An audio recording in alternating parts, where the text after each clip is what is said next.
제5화 2006년 아스카, 너랑 같은 소속이다. 내 몸에 손대지 마. 체격이 건장한 3명의 남자가 한 여성을 둘러싸고 있었다. 누가 봐도 이상한 상황이었지만 아무도 그녀를 도우려고 하지 않았다. 왜냐하면 3 남자의 복장이 말끔한 검은색 정장 차림이었기 때문이다. 그들은 옳지 않은 행동을 하고 있다기보다는 어떤 공인된 기관에 소속되어 공무를 집행하고 있는 느낌을 주고 있었다. 영화에 흔히 나오는 신분을 밝힐 수 없는 국가비밀요원처럼 말이다. 어쩌면 그건 사람들의 편견일지도 모른다. 아무리 정의로운 모습을 하고 정당한 행위를 하고 있더라도 궁지에 몰린 사람이 소리를 지르며 저항을 하고 있다면 한 번은 관심을 기울여 봐야 한다. 그것도 당사자가 여성이라는 점과 수적으로도 불리한 경우에 더욱이 예의주시해 볼 필요가 있다. 범죄 현장을 목격하고 있는 것인지도 모르기 때문이다. 그러나 누구 하나 나서려고 하지 않았다. 그 이유는 3가지였다. 첫째, 3 남자의 체격이 너무 좋았기 때문에 물리적인 저항을 감당해낼 용기가 필요했다. 둘째, 누가 봐도 고급스러운 승용차에 비싸 보이는 옷차림을 하고 있는 사람들을 상대로 법정 다툼에 휘말려서 승소할 가능성이 없어 보였다. 셋째, 여성을 손쉽게 제압할 수 있음에도 불구하고 3 남자가 머뭇거리고 있었기 때문이다. 그러한 광경을 보고 발걸음을 멈춘 2 남자가 있었다. 한 명은 키 187cm에 87kg으로 운동선수라고 보아도 무방할 정도의 넓은 어깨의 소유자였다. 그에 비해 옆에 있던 사람은 비슷한 키에 최소 15kg 이상 적은 체중이었기에 상대적으로 마른 체형으로 보였다. 우연히도 이 2 사람도 검은 정장에 검은색 넥타이를 메고 있었다.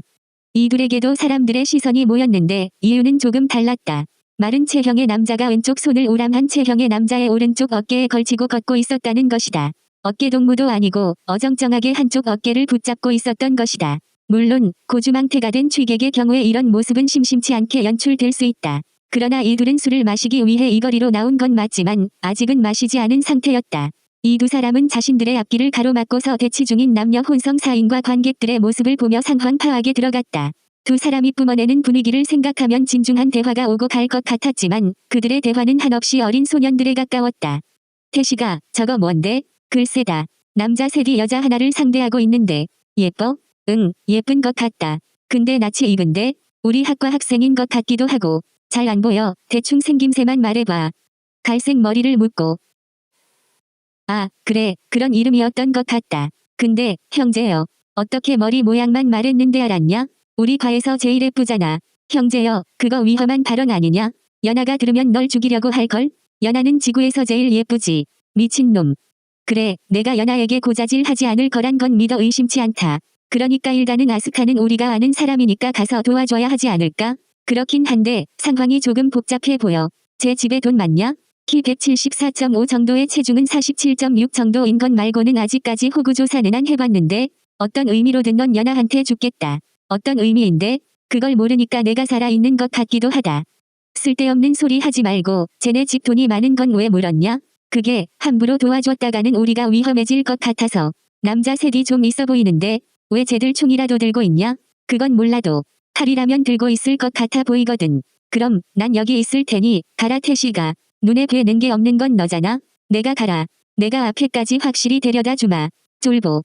야, 근데 쟤 우리를 보고 있는데. 신은 정면으로 시선을 던졌고 정확하게 곤경에 처해 있는 아스카의 시선과 맞닿았다. 우연히 시선이 마주쳤을 뿐이라고 생각했지만 그건 아닌 것 같았다. 아스카는 몇 초간 정확히 이쪽을 바라본 뒤 다시 3명의 남자들과 실랑이를 벌이기 시작했다. 신과 태식은 불의를 마주치면 당당히 뒤로 물러서자는 입장이었지만 이번에는 어쩔 수 없이 한 걸음 앞으로 나서야만 했다. 사실 물러설 생각도 없었다. 애당초 2 사람의 목적지였던 술집은 이 너머에 있었기에 어떻게든 앞으로 지나가야 했다. 다만 진행 방향에서 곤경에 처한 후배가 있었을 뿐이었다. 3 남자들과의 거리가 3걸음 정도로 좁혀졌을 때 태식이 정중한 어투로 한 남자에게 말을 건넸다. 저기 무슨 일이십니까? 아무것도 아닐세. 신경 쓰지 마시고 가던 길 가게나. 이봐요. 주변에 사람들이 많이 몰려 있지 않습니까? 거기다 저 여자분 우리 학과 학생인 것 같은데 상황이라도 설명해 주시죠. 학생이 신경 쓸 문제가 아니래도 가던 길 가시게. 남자는 태식을 보고도 등을 돌린 채 무시하듯 퉁명스럽게 대답했다. 태식은 그 남자의 행동과 말투에서 자신이 무시당하고 있다는 확신이 들었지만 모범시민답게 대화로 문제를 풀기로 마음먹었다. 태식은 그 남자의 어깨에 손을 가져다 대었다. 그러자 그 남자는 반사적으로 태식의 팔을 뿌리쳤다. 태식은 전혀 아프지 않았지만 매우 기분 나쁜 행동이었다. 그 순간의 분노를 모범시민인 태식은 감추지 않았다. 사람이 말을 하면 쳐다보고 말해야 할 것 아냐? 학생이 끼어들 일이 아닐세. 학생거리고 자빠졌네. 말투가 그게 뭐야? 서당이라도 운영 중이냐? 괜히 의협심이 앞서서 망신당할. 태식은 자신을 향해 돌아서며 대답을 하던 남자의 왼쪽 목 깃을 잡아 당기며 중심을 무너뜨림과 동시에 그의 오른쪽 소매 끝을 잡아당겨서 바닥으로 내동댕이 쳤다. 이때부터 확실히 태식은 이 분쟁에 휘말리기 시작했다. 불의의 습격을 당한 남자는 통증이 가시기도 전에 재빨리 일어서서 자세를 고쳐 잡았고 남아있던 두 남자도 태식을 마주하였다. 태식은 3명의 남자를 상대해야 했다.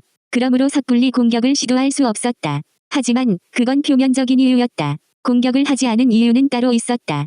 조금 전에 내팽개친 상대가 상당히 무거웠다는 점이다. 절대 호락호락한 상대가 아니었다는 뜻이다. 즉, 3명을 동시에 상대할 경우에 자신은 적어도 전치 10주의 부상을 입을 것이라고 본능이 말해주고 있었던 것이다. 이런 상황은 좋지 않았다. 위험하기 그지없는 상황에 들어선 것이다. 그럼에도 태식은 이런 싸움에서 질 것이라는 생각은 들지 않았다. 하지만 이길 것이라는 생각은 더욱 들지 않았다. 태식은 얼른 형제에게 구원을 요청하기 위해 뒤로 돌아보았다.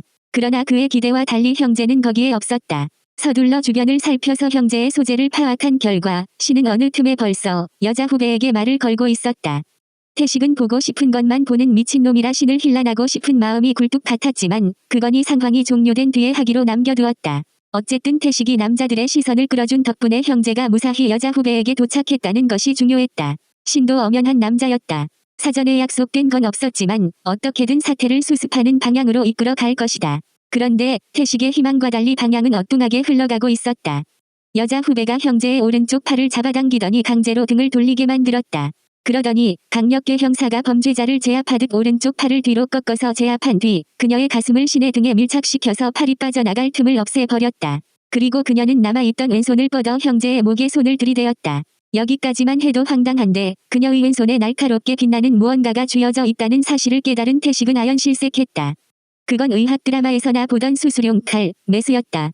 태식은 신과 조금 전에 농담으로 주고받던 걸 떠올리며 혀를 찼다.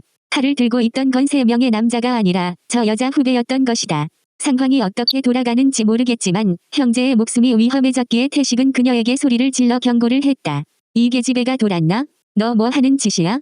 어서 그 손 치워. 다들 물러나세요. 아니면 이 사람 다칠지도 몰라요. 야, 무슨 일인지 몰라도 그 인질은 눈이 아니 일단 놓고 이야기해. 거기 시끄러운 분은 조금 조용히 있어요. 난 저 사람들만 가면 이 사람도 놓아줄 거니까요. 시끄럽다니. 너 같으면 형제가 인질로 잡혔는데 가만 있겠냐? 그럼 계속 떠들어요. 난 저 사람들만 가면 되니까. 야, 너 이름 아스카지? 뭐야? 당신 어디 소속이야? 소속은 개뿔, 너랑 같은 소속이다. 무슨 소리야? 난 당신을 본 적이 없어.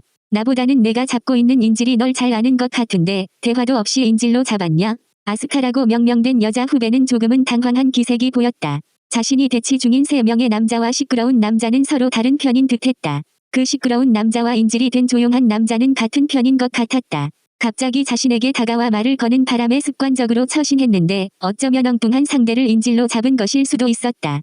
아스카는 상황 확인이 필요했기에 인질의 귀에 닿을 만큼만 조용히 질문을 던졌다. 나를 어떻게 알고 있어?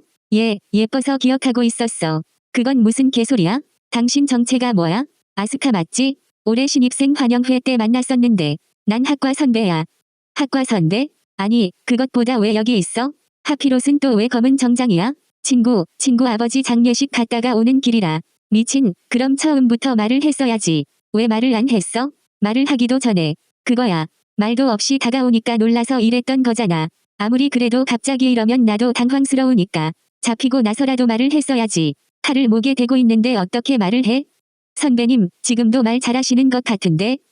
흥분하지 마. 일단 내가 잘 안 보. 아 몰라. 이제는 어쩔 수 없어. 다치게 하지 않을 테니 잠시 이대로 있어줘. 아스카는 인질의 의사와 관계없이 인질극을 계속하기로 결정을 내렸다. 그녀를 위협하고 있는 3 남자가 사라질 때까지 이대로 대치만 해도 괜찮았다. 어차피 시간만 끌면 더욱 시끄러워질 것이고 그러면 알아서 해결이 될 것이라 믿었던 것이다. 한 가지 거슬리는 것이 있다면 시끄러운 한 명이 정말 시끄러웠다는 점이다. 무슨 화통을 삶아 먹었는지 이 구역 사람들의 주목을 혼자서 독차지하고 있었던 것이다. 아스카는 나중에라도 상종하고 싶지 않은 유형의 인간이라 생각했다. 그래도 개똥도 약에 쓸 때가 있다더니 시끄러운 남자로 인해 주변 사람들이 더욱 몰려들자 그녀를 위협하던 3 남자는 곤혹스러운 표정을 지어 보였다. 그중 태식에게 일격을 당했던 남자가 아스카를 향해 근심과 걱정이 가득한 표정으로 입을 열었다. 이번에는 완벽한 표준어였다. 아가씨, 이러시면 어르신께서 곤란해 하실 겁니다. 곤란하시라고 이러고 있잖아. 어르신께서는 아가씨의 건강을 염려해서 내 몸은 내가 챙길 테니 어서들 돌아가. 다시는 이런 것 때문에 오지 말고. 아가씨, 사람들 눈이 많습니다. 이대로 두고 갈 수는 없습니다. 그래서 어쩌자는 거야?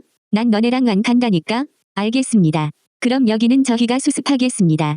믿어도 돼? 제가 아가씨께 거짓말한 적이 있습니까? 나 때문에 아버지한테 혼날 거야. 별 다른 방법이 있으십니까? 없어. 그럼 가십시오. 하지만 다시 찾아뵙겠습니다. 미안해. 사이토. 아스카는 사이토라는 남자의 말대로 이 장소를 이탈하기로 했다. 그러나 상황이 어떻게 바뀔지 알 수 없었으므로 인지를 당장 풀어줄 수도 없었다. 그래서 그녀는 인지를 아는 채 조금씩 뒷걸음질 치며 퇴로를 확보했다. 상황을 판단한 인질도 순순히 그녀의 움직임을 따랐다. 그러나 시끄러운 한 명은 분위기 파악이 되지 않았는지 한껏 목소리를 높여서 아스카에게 말을 걸었다. 야, 인질은 놓아주고 가. 이 일 끝나고 당신은 나랑 따로 좀 봐. 뭘 따로 봐. 도라이 계집아. 사람을 죽이려고 위협한 주제에 뭐가 그리 당당해? 도라이라고? 야, 너 이리 와봐. 그렇지 않아도 가려고 했다. 태식은 한 발을 성큼 내디디며 아스카를 향해 걸으려 했다. 그러나 3명의 남자 중 사이토라 불린 사내가 그를 가로막았다. 사이토는 아스카가 조용히 빠져나가는데 태식이 방해가 된다고 판단한 것이다. 반면 태식의 입장에서는 형제를 이대로 보낼 수도 없는 노릇이었다. 태식은 사이토를 향해 윽박질렀다. 이봐, 저기 내 형제가 있어. 비켜. 안 되네. 아가씨에게 가게 놓아둘 순 없네. 그럼 저 인질은 어쩌자는 거야? 저 사람은 걱정 말게. 아가씨는 그러실 분이 아니네. 야이, 미친놈아, 넌 저게 안 보이냐? 목에 칼을 대고 있는데 어떤 정신머리면 저게 안 위험해 보이냐? 아가씨는 그럴 분이 아니네. 물러나시게. 너나 비켜. 태식은 다시 한번 사이토의 목깃을 틀어 잡아 당겼다. 그러나 이전과 달리 무게중심이 흔들리지 않았다. 오히려 사이토는 같은 기술을 2번 당하지 않기 위해 몸의 중심을 낮추며 태식의 목깃을 맞잡았던 것이다. 태식은 매일 연습했던 기술이지만 실전에서 이런 형국이 만들어지자 머릿속이 복잡해졌다. 사이토에게 목깃을 내어주고 나니 알게 된 사실이 하나 있었던 것이다. 도복도 아닌 정장 자켓을 틀어준 것일 뿐인데도 느껴지는 압박이 상당했다. 어느 쪽으로 힘을 주더라도 그 방향으로 역공격을 당할 것 같았다. 생각했던 것보다 위험하다는 생각이 들자 태식의 근육은 긴장하기 시작했다. 그것을 눈치챈 것인지 사이토가 관심을 끌었다. 학생, 아까는 제법 깔끔한 기술이었네. 칭찬을 주고받을 사이는 아니지 않나? 어디서 운동을 하나 본데 운동을 했던 선배로서 한 가지 가르쳐 주겠네. 배우고 싶지 않은데? 싸움의 기본은 상대가 기대하지 않는 방향으로 끌고 가는 것일세. 그걸 내가 모를. 태식은 말끝이 흐려지기도 전에 왼쪽 다리에 힘이 빠지며 주저앉아 버렸다. 사이토가 정강이를 힘껏 걷어차버린 것이다. 유술의 본질은 타격기가 아닌 잡기에 있지만 이건 운동 경기가 아니었다. 실전에서 상대와 대치 중이었고 상대를 제압하기 위해서 사용하지 못할 건 아무것도 없었다. 그런 기본적인 사실을 태식이 간과했던 것이다. 왼쪽 정강이의 통증이 점차 심해졌지만 태식은 자세를 고쳐 잡고 일어서려 했다. 그러나 사이토의 곁에 있던 한 남자가 달려와 태식을 제압해버렸다. 그 남자는 더 이상의 공격을 하지 않았지만 태식은 꼼짝없이 굳히기를 당해버렸다. 시합이었다면 몇 초 뒤에 심판이 중단을 선언했겠지만 이건 경기가 아니었다. 태식은 사이토에게 억울함과 분노를 동시에 표출했다. 치사한 새끼. 뭐라고 시부리는 거야. 어서 이거나. 사이토는 태식을 무시하고 돌아서서 주변 사람들을 물러나게 만들었다. 구경꾼들은 사태가 이상하다 싶으면서도 위험하다는 것을 느꼈다. 그러나 누군가가 경찰에 신고했으리라 믿으며 각자 갈 길을 가버렸다. 태식은 굳히기를 당한 상태에서 고개를 들어 형제가 있던 곳을 바라보았다. 그의 시야에는 텅 빈 공간만이 보였다. 태식이 제압당하는 찰나에 아스카와 신이 자취를 감춘 것이다. 태식은 눈을 돌려봐도 그들의 흔적은 없었다. 형제가 위험하다는 생각이 태식을 지배했다. 신은 눈이 잘 보이지 않았기 때문에 어디를 가든 위험해질 수밖에 없었다. 신이 의도치 않게 움직이다가 아스카의 칼에 목이 찔리는 상상을 한 태식은 사색이 되었고 급하게 사이토를 불렀다. 야야, 거기 임마. 학생은 조금 이따 풀어줌세. 소리 지르지 말고 있으시게. 이 새끼야, 아까 그 계집 어디로 갔어? 아가씨가 어디로 갔을지는 나도 모르네. 그럼 내 형제는 어떻게 해? 일러주었다시피 무탈할 것이네. 걔는 눈이 안 보인단 말이다. 시각장애인이라고. 너희가 지금 무슨 짓을 한지 알아? 몸도 성치 않은 애를 인질로 잡았단 말이야. 유감이군. 허나 우리 일에 끼어든 건 자네들이야. 잊지 말게나. 미친 새끼. 태식은 욕설을 내뱉었지만 사이토는 눈 하나 깜빡이지 않았다. 인질이 장애인이라는 사실을 듣고는 잠시 멈칫했지만 이미 자신의 소관을 벗어난 일이었다. 태식과 사이토는 완전히 다른 의미로 아스카를 믿을 수밖에 없다고 생각했다. 서로 입 밖으로 말을 꺼내지는 않았지만 말이다.